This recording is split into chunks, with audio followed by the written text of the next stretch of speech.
बहुत स्वागत। आप देख रहे हैं वॉर रूम। मैं हूं सौरभ आपके साथ। Major general SPS Thana, major general BK Datta, air commodore S Bal studio में आपके लिए आज सारी खबरों का एनालिसिस कर रहे हैं। और एक खबर जो मैं आपको दिखाना चाह रहा था लेकिन वो बयान नहीं आ पाया था, अब आ गया है। बात हो रही थी भारत की डिप्लोमेसी की जीत की या हार की। हमारे यहां ये बहुत कहा जा रहा है कि दुनिया में आपका साथ किसने दिया, पाकिस्तान को कंडेम किसने किया। तो अब एक बहुत इंपॉर्टेंट बयान मैं आपको सुनाता हूं और ये भारत की विक्ट्री है, क्लियर कट। भारत का डेलीगेशन जो अमेरिका गया था शशि थरूर की अगुवाई में, कांग्रेस के जो लीडर हैं, हिंदुस्तान की तरफ से उसने अपनी बात रखी, जिसके बाद यूएस फॉरेन अफेयर्स कमेटी के चेयरमैन ब्रायन मस्ट ने भारत के समर्थन में एक बड़ा बयान दिया है। ये US house committee on foreign affairs के चेयरमैन है ब्रायन मस्ट। ऐसे समझिए जैसे हमारी संसद में हर मुद्दे के लिए एक कमेटी बनी होती है, परमानेंट कमेटी, स्टैंडिंग कमेटी जिसको हम बोलते हैं, फॉरेन अफेयर्स के लिए बनी होती है, इकोनॉमिक अफेयर्स के लिए बनी होती है। उसमें सारे दलों के लोग होते हैं, उसका कोई एक चेयरमैन होता है, उसका काफी वजन होता है। क्यों? क्योंकि वो किसी को भी बुला सकता है बात करने के लिए। मान लीजिए आप अभी हमारे यहाँ जो फॉरेन अफेयर्स कमेटी थी, इसके चेयरमैन शशि थरूर हैं, इन्होंने फॉरेन सेक्रेटरी को बुलाया बात करने के लिए। आप बताइए, हमारे सामने आकर के सारी बातों को एक्सप्लेन कीजिए। फॉरेन मिनिस्टर को वो बुला सकता है। कुछ कमिटीज के पास तो इतनी ताकत होती है कि वो चाहें तो प्राइम मिनिस्टर को भी बुला लें। ऐसा हुआ नहीं है लेकिन ऐसी ताकत भी होती है। तो ये बड़ी पावरफुल बॉडीज है। इसी का समकक्ष ये अमेरिका का उनकी जो पार्लियामेंट है, उसकी जो फॉरेन अफेयर्स की कमेटी है, उसके चेयरमैन है ब्रायन मस्ट। इनसे बात की हमारे डेलीगेशन ने और इन्होंने ये कहा कि दुनिया बड़ा दम साध कर देख रही थी जो भी हो रहा था आपके यहां पर, और आपके यहां जो हमला पहलगाम में हुआ वो बहुत ही दर्दनाक था। और फिर उन्होंने कहा कि अगर किसी देश के ऊपर ऐसा हमला हो जाए तो उसका जवाब देना बिल्कुल जायज है। क्लियर कट एंडोर्स किया उन्होंने कि पहलगाम के हमले के बाद भारत का पाकिस्तान के ऊपर आतंकवाद पर हमला करना यह भारत की जरूरत भी थी और भारत का हक था, उसका राइट था कि भारत ऐसा करता। सुनिए। This was a very important meeting. This was a bipartisan delegation from the House of Representatives receiving India. We were proud to receive our friend and our ally, and it came from each and every one of us a strong condemnation for the terrorist attacks that took place. There's no room in this world for those kind of attacks. I think we all, as I said in my remarks, the world was holding its breath, looking at what had taken place, both in disgust, but as well as the response that took place that allows those hostilities to come to an end. When you are attacked, you have no choice but to respond. The world does not allow anything else, and so it was absolutely necessary that those responses took place. But we have a great friendship and a great partnership between our nations, and we see nothing but growth and expansion for that in the future. तीन बहुत बड़ी बातें कही इन्होंने। पहले तो जो आपके ऊपर हमला हो तो आपको जवाब देना आपका हक है, राइट। दूसरा उन्होंने कहा the responses that happened that made the hostilities to come to an end. आपके जवाब के बाद जो है, जवाब ऐसा था कि उसके बाद जो लड़ाई चल रही थी वो लड़ाई जो है खत्म हुई। तो ये बड़ा क्लियर कट साहब, इससे ज्यादा और क्या कोई बोलेगा सर? बिल्कुल, इसमें कोई शक नहीं है कि जो ये बता रहे हैं, ये जब बोलते हैं तो ये एक रिप्रेजेंट करते हैं जो भी उनकी सेनेट है, जो इनकी पार्लियामेंट है, वो उसको रिप्रेजेंट करते हैं ये अमेरिका की पार्लियामेंट को। तो जाहिर है कि जो इन्होंने बताया और जिस हिसाब से इन्होंने पूरे चीज़ को समझा कि ना सिर्फ हमला देना, जवाब देना ज़रूरी है, वो भी इन्होंने माना। और दूसरी चीज़, जवाब इस तरीके से दिया गया कि हॉस्टिलिटीज़ बंद हो गई, यानी कि ऐसा हम लोगों ने जवाब दिया और मैच्योर तरीके से और एक जिम्मेवारी वाला जवाब दिया, जिससे और ज़्यादा लड़ाई भी नहीं भड़की और मैसेज भी क्लियर गया, और ये ज़रूरी था। तो ये बहुत बड़ी बात है। ये कितनी बड़ी डिप्लोमेटिक जीत मानते हैं? ये बहुत, मैं इसको महत्वपूर्ण मानूंगा, बहुत बड़ी जीत है ये। और यही नहीं, जितने भी हमारे अभी डेलीगेशंस गए हैं, चाहे वो शशि थरूर हों, चाहे ओवैसी हों, चाहे बाकी भी जो डेलीगेशंस गए हैं, सभी ने एक बहुत अच्छा प्रदर्शन किया है अपने डिप्लोमेसी का, पहली बात। और दूसरी चीज़, आप समझिए कि इसका कारण, इसका फ़ायदा क्या होता है। अब बहुत लोग बोलते हैं, देखिए इससे ग्राउंड पर कोई सिचुएशन चेंज नहीं होती, लेकिन सबसे बड़ी बात यह होती है कि भारत एक उभरती इकोनॉमी है। हमें चाहिए, पब्लिक परसेप्शन सही होना चाहिए पूरे वर्ल्ड में, क्योंकि लोगों को इन्वेस्ट करना है भारत के शेयर्स पर और भारत के अंदर पैसा अपना डालना है, फैक्ट्रीज खोलनी है। वो ये देखते हैं कि भारत के कितना जिम्मेवारी पूर्ण देश है ये, और वहाँ पर मैं पैसा लगाऊं तो क्या मेरा पैसा जो है वो सेफ है या नहीं है। और कितने जिम्मेवार देश में मैं अपना पैसा लगा रहा हूं, और यही हमें विकसित भारत की तरफ ले जाता है। तो एक पब्लिक परसेप्शन वर्ल्ड में सही करना, ये एक बहुत बड़ा काम है और बहुत बड़ी जिम्मेवारी है, और ये डेलीगेशन वही कर रहे हैं। जी बेल साहब, अमेरिका की पार्लियामेंट की फॉरेन अफेयर्स कमेटी का चीफ कह रहा है कि भारत ने जवाब दिया, बिल्कुल जायज था, और जवाब भी ऐसा दिया कि जंग रुकी। बिल्कुल सही कह रहे हैं आप। ये एक्चुअली हमारे देश की डिप्लोमेटिक विक्ट्री है, इसको मैं ये कहूंगा, और साथ में ये कहूंगा कि बड़ा अच्छा लीड किया जो डेलीगेशन को, और ये बहुत ही अच्छी चीज कहूंगा मैं, जो उन्होंने 3 चीजें बहुत महत्वपूर्ण कही थी। यानी कि उन्होंने कहा जिस तरीके से ये आतंकवादी घटना घटी वो तो बहुत ज्यादा निंदनीय है, पर जो भारत ने रिस्पांस दिया था वो भी सही है, और जो लड़ाई रुकी वो क्यों रुकी? वो रुकी इसलिए कि जो भारत का रिस्पांस स्ट्रांग था। और जब पाकिस्तान जो उन्होंने नहीं बोला, लेकिन जो इसका इन्फ्रेंस है कि पाकिस्तान जब घुटनों पे आ गया तो इनके पास गया था रोते हुए कि इस लड़ाई को रोको। और उन्होंने ये कहा कि भारत बहुत अहम है पूरे विश्व के अंदर, और किसी के साथ भी ऐसी घटना नहीं होनी चाहिए। अच्छा, इसमें एक चीज, अब आपने कहा वो रोता हुआ गया पाकिस्तान, तो वो अभी तक रो रहा है। तो अब वो एक खबर शहबाज शरीफ की मैं बता दूं, फिर मैं जनरल दत्ता आता हूं आपके पास। शहबाज शरीफ वाली खबर जरा मुझे बता दें आगे डिटेल में। शहबाज शरीफ जो है वो इस वक्त दौरे पर हैं सऊदी अरब के। सऊदी अरब का दौरा क्यों अहम है? क्योंकि वहां शहबाज शरीफ एक बार फिर कटोरा लेकर के गए हैं। शहबाज शरीफ बार बार अपने भाषणों में कहते हैं कि मुझे अच्छा नहीं लगता भीख मांगना, लेकिन मैं क्या करूं, देश कैसे चलाऊं। सऊदी क्राउन प्रिंस मोहम्मद बिन सलमान से इनकी मुलाकात हुई है, और दौरे से पहले शहबाज शरीफ ने यह कबूला था कि सऊदी अरब नहीं चाहता कि हम उसके पास भीख मांगने के लिए इस तरह बार बार जाएं। लेकिन इस बार उन्होंने भीख से पहले थैंक यू भी बोला है कि भाई आप बहुत शुक्रिया, नाम लेकर के कहा कि आपने हमारी भारत के साथ जंग में आपने हमारी मदद की। अब सऊदी अरब ने किसकी मदद की थी, उसका क्या रोल था, ये भी आने वाले दिनों में खुलेगा। लेकिन सऊदी अरब एक इन्फ्लुएंशियल कंट्री है हमारे, और उसके बीच में बहुत अच्छे रिश्ते हैं, तो एक क्लाउट तो है सऊदी अरब का, जैसा अमेरिका का है। दत्ता साहब। बिल्कुल सौरभ, जो अभी इसका दौरा है ये पूरे अलग अलग मुल्कों में गया, तुर्की, अज़रबैजान, और जहाँ जहाँ पे जाके इसने अपना रोना रोया। तो अभी ये गए हैं सऊदी अरेबिया, उनको धन्यवाद देने और वहाँ पे जाके जिसको हम बोलते हैं मत्था टेकने कि भैया आपने हमको बचा लिया भारत के कहर से, और साथ साथ में हाथ भी फैलाएंगे, वहाँ पे जाके भीख मांगेंगे। लेकिन मैं थोड़ा सा और एक बोलना चाहूँगा, जो पिछला कमेंट था अपने अमेरिकन कमेटी के जो मेंबर हैं, उन्हें बोला बाय पार्टिसन, मतलब कि अमेरिका की सारी पार्टियों द्वारा संगठित ग्रुप है वो। और उन्होंने बोला कि जो भारत ने किया, जो हमला हुआ, बहुत निंदनीय था, उसका रिस्पांस जायज़ था और करना बनता भी था। और उसके बाद भारत ने जिस प्रकार उसको रोक दिया, वो भी एक बहुत मेच्योरिटी है। वो पूरी दुनिया को दिखाता है भारत की डेमोक्रेसी की ताकत।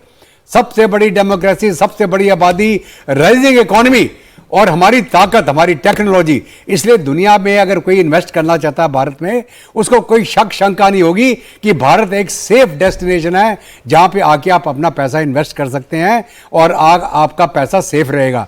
और ये दोनों चीज़ें, आप सऊदी अरब भी हमारा मित्र है, बड़े अच्छे ताल्लुकात है हमारे प्रधानमंत्री के वहाँ के क्राउन प्रिंस के साथ में, और बहुत सारी जो चर्चाएं हैं, डिफेंस डील हो चाहे जो भी मुद्दे हों, तो हमारा इंटरेक्शन है एक इक्वल पार्टनर का, एक इकोनॉमिक पार्टनर का, और ये एक भीख मंगा जा रहा है, जाओ भीख मांगने के लिए वहां पे। अच्छा, तो ये अंतर है। मतलब मजेदार बात है कि ये आदमी जो है शहबाज शरीफ खुल के बोलता भी है, हम बताता है वो कि मैं जहां जाता हूँ लोग, दुनिया को लगता है मैं भीख उसके पास कोई चारा नहीं है बेचारा। ये छवि इन्होंने खुद बनाई है, अपनी दुनिया ने नहीं बनाई, इन्होंने खुद बनाई है।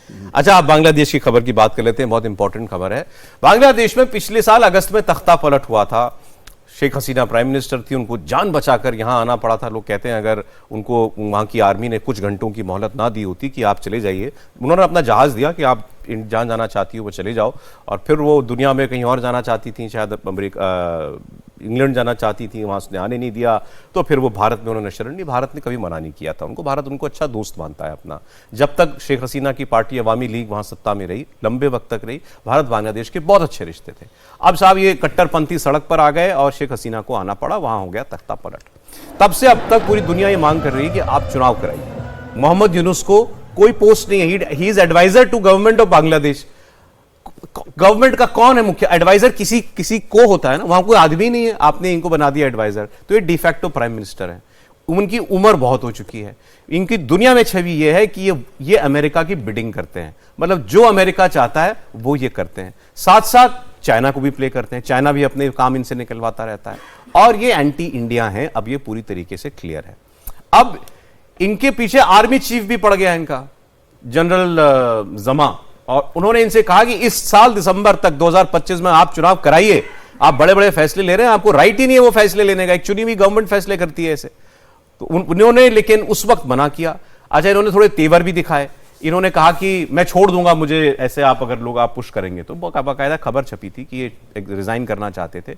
अब इन्होंने कहा कि मैं अगले साल 2026 में अप्रैल के महीने से पहले पहले चुनाव करा दूंगा। डेट नहीं आई है, लेकिन चुनावी बिगुल बजने से अब ये एक बार फिर चर्चा शुरू हो गई है कि ये जो कट्टरपंथी हैं यही लोग क्या चुनाव में भी हावी रहेंगे। इसकी बड़ी वजह यह है कि अवामी लीग, शेख हसीना की पार्टी को बैन कर दिया गया है वहां। ये पार्टी चुनाव ही नहीं लड़ सकती। ये वो पार्टी जो पिछले हर चुनाव में 40% वोट लेकर के आती है, उस पार्टी को आपने बैन कर दिया, जैसे पाकिस्तान ने इमरान खान को बैन कर दिया। बिल्कुल उसी लीग पर ये चल रहे हैं।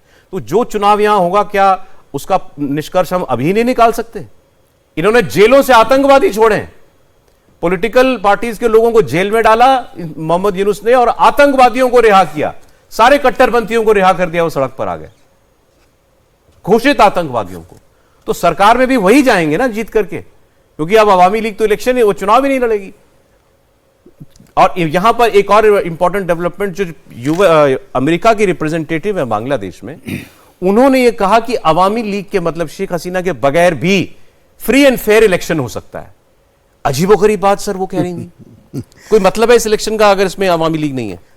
देखिए, ये जो पूरा तख्ता पलट है, इसमें अमेरिका का बहुत बड़ा हाथ है। ये काफ़ी बार ये उजागर भी हो चुका है, और जाहिर है कि वो शेख हसीना से और अवामी लीग से खुश नहीं थे, और शेख हसीना ने उनको आइलैंड नहीं दिया, शेख हसीना ने उनकी बिडिंग नहीं करी। तो उन्हें लगता है कि शेख हसीना अगर हट जाती हैं, और उनको एक तरीके से इनको प्रॉप अप किया गया और उनको हटाया गया, क्योंकि सिर्फ स्टूडेंट्स के पास ना इतना पैसा होता है और ना इतनी ताकत थी कि ये शेख हसीना जैसी पार्टी को और शेख हसीना की गवर्नमेंट को वो लोग हिला सकें। तो जाहिर है कि पूरा बाहर से उनको मदद मिली, और अमेरिका ने ये सब मास्टरमाइंड किया। अब इसमें दो चीज़ें हो रही हैं। एक है कि एक प्रॉपर डिज़ाइन बना है, पाकिस्तान की तरफ से नज़दीकियाँ, जमात इस्लामी को उठाना, जमात इस्लामी के लोगों को छोड़ा जाना, और जमात इस्लामी को अगर आप याद करें, अवामी लीग ने बैन किया था इलेक्शन के लिए। अब ये उलट कार्रवाई हो रही है कि यूनुस बैन कर रहे हैं अवामी लीग को इलेक्शन के लिए, और जो वो रिफॉर्म्स की बात करते हैं कि मेरे रिफॉर्म पूरे हो जाएं तब मैं इलेक्शन करवाऊंगा, वो रिफॉर्म ये है कि किसी भी तरीके से सारे चीज़ें ऐसी प्लग कर दीजिए, सारे गैप ऐसे प्लग कर दो कि अवामी लीग दोबारा पावर में ना आए। ये उनके रिफॉर्म्स हैं। इसके अलावा ओनली सेक्युलर पार्टी इन बांग्लादेश, हाँ, जो अकेली सेक्युलर पार्टी है। तो अब वो रिफॉर्म्स को जो है अब क्या हुआ था कि एक तनातनी हो गई थी, क्योंकि जो खालिदा जिया हैं उनकी पार्टी, वो भी कह रहे थे दिसंबर में इलेक्शन कराओ, आर्मी बोल रही थी दिसंबर में इलेक्शन कराओ, यूनुस अड़े हुए थे कि मैं जून में कराऊंगा इलेक्शन। अब मुझे लगता है कि किसी तरीके से दोनों में समझौता हुआ है कि चलो ना आपकी ना हमारी, अब अप्रैल में करा देते हैं इलेक्शन, या अप्रैल की बात करें। अब क्या होगा कि सरगर्मी तेज हो जाएगी। जमायत इस्लामी जो है कोशिश करेगी कि जल्दी से जल्दी एक पॉलिटिकल पार्टी अच्छी तरीके से संगठित होकर चुनाव जीतने की स्थिति में आ जाए, और बीएनपी भी कोशिश करेगी, और जहाँ तक अवामी लीग का सवाल है उनके भी प्रोटेस्ट होंगे। तो अभी से लेकर इलेक्शन तक भी बांग्लादेश में डिस्टर्बेंस रहेगा, और मुझे नहीं लगता कि बांग्लादेश किसी भी तरीके से शांति या उन्नति की तरफ जा रहा है, अराजकता की तरफ ही जाएगा। अराजकता की तरफ ही जाएगा। सर, इलेक्शन के बाद क्या जो अगली सरकार यहाँ आएगी, अभी वक्त है, दूर है, अभी लगभग 1 साल है, लेकिन क्या अभी के हालात देख करके लगता है कि उसमें कोई प्रो इंडिया या न्यूट्रल एलिमेंट हो, या एक्सट्रीमिस्ट ही होंगे उसमें? देखिए, जो अभी करंट सिचुएशन चल रही है बांग्लादेश के अंदर, और यूनुस के ऊपर जो प्रेशर डाला गया आर्मी द्वारा और पॉलिटिकल पार्टीज के द्वारा कि जल्दी इलेक्शन कराया जाए, और खास करके बीएनपी के द्वारा, अभी इसने अपनी जान छुड़ाने के लिए बोला मैं अगले साल जून जुलाई में कराऊंगा। मेरे को लगता है ये यूनुस की चाल है। ये इस दौरान कुछ और कार्रवाई करेगा जिससे कि वो फौज को कमज़ोर करे और सत्ता में बना रहे खुद। लेकिन अभी अगर इलेक्शन वहाँ होती भी है और जमाते इस्लामी वहाँ हावी होती है या रेडिकल एलिमेंट वहाँ पे हावी होते हैं, लॉ एंड ऑर्डर पे कंट्रोल नहीं होता, तो बूथ कैप्चरिंग होगी, वो फेयर एंड फेयर इलेक्शन कभी हो ही नहीं सकती। अगर वो फेयर एंड फेयर इलेक्शन नहीं होगी, जिसको बोलते हैं कि एक अंडर अ कंट्रोल्ड बॉडी, तो ये इलेक्शन का रिजल्ट किसी भी उस पार्टी की तरफ चला जाएगा जो फंडामेंटलिस्ट होगी, जोनस के लिए वो सपोर्ट करेगी, और वैसी पार्टी कभी भी भारत के हित में नहीं होगी। तो मेरा यह मानना है कि अगर आर्मी अगर मेजर रोल ना प्ले करे वहां पे, अगर आर्मी के निगरानी के नीचे इलेक्शन नहीं हुए तो ये फेयर एंड फेयर इलेक्शन नहीं हो सकता। आर्मी का भी तो सर समझ में नहीं आ रहा ना वो किसके साथ है। वो शेख हसीना के साथ तो थी नहीं, लेकिन वो इसको भी पुश कर रही है, यूनुस को भी। बिल्कुल सही कह रहे हैं सौरभ जी।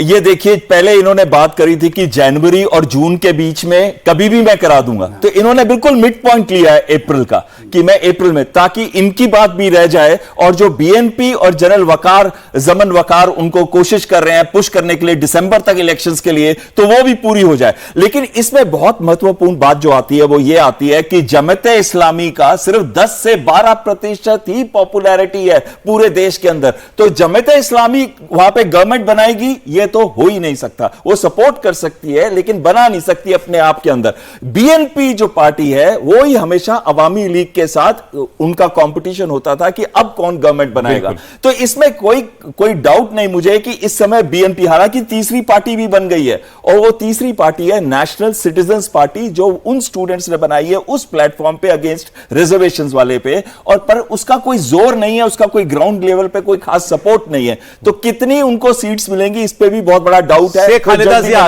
जिया कैसा, उनका रिश्ते कैसे रहे उनकी सरकार के बाद? खालिदा जिया के रिश्ते जो है हमेशा से पाकिस्तान के साथ बहुत क्लोज रहे हैं। हालांकि वो जियाउर रहमान की वाइफ थी और जनरल जिया की वाइफ थी, और जनरल जिया ने ही सबसे पहले आजादी का झंडा मार्च में लहराया था 1971 के अंदर। लेकिन खालिदा जिया हमेशा से पाकिस्तान के क्लोज रही हैं और पाकिस्तान के साथ ही उनका सपोर्ट रहा है। तो अगर कोई भी इलेक्शन होते हैं बीएनपी पक्का जीतेगी, लेकिन अगर अवामी लीग किसी और तरीके से किसी और फॉर्म में ना आए तो बीएनपी पक्का जीतेगी, और वो भारत के अगेंस्ट ही काम करेगी। देखिए ना, पाकिस्तान ने बैन कर दिया इमरान खान की पार्टी को, तो वो उसके जितने उम्मीदवार थे सब इंडिपेंडेंट चुनाव लड़ लिए और इंडिपेंडेंट जीत गए।